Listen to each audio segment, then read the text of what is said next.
ఇప్పుడే breaking news విన్నాం. Prime minister Narendra Modi గారు సికింద్రాబాద్ నుంచి ఎంపీగా పోటీ చేస్తారని. మోదీ గారు, నిజంగా నేను మీకు ఛాలెంజ్ చేస్తున్నాను.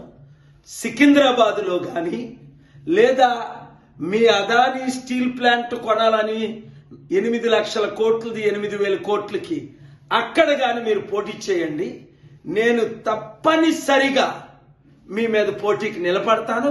మా తెలుగు సత్తా అప్పుడు ఎన్టీఆర్ గారు ఇందిరాగాంధీకి చూపించారే, ఇప్పుడు మా తెలుగు సత్తా మీకు మీ బీజేపీకి చూపిస్తాం.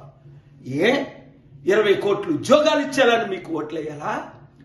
సంవత్సరానికి 1,00,000 కోట్లు కాంగ్రెస్ పార్టీ అప్పు చేస్తే మీరు నెలకి 1,00,000 కోట్లు అప్పు చేసి 130 లక్షల కోట్లు అప్పు చేశారని మీకు ఓటేయాలా? ఇచ్చిన వాగ్దానాలు ఒకటి నెరవేర్చలేనందుకు ఓట్లేయాలా? నల్లధనం తీసుకొచ్చి ప్రతి ఒక్కరికి 15 లక్షల రూపాయలు ఇస్తానని 15 రూపాయలు ఇవ్వనందుకు ఓటేయాలా?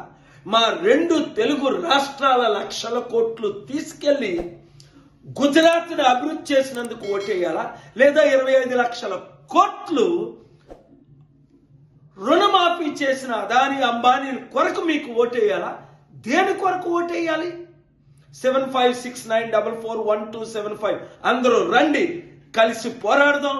ఈ మంచి అవకాశాన్ని వినియోగిద్దాం. చిత్తుగా ప్రధానమంత్రిని ఓడిద్దాం.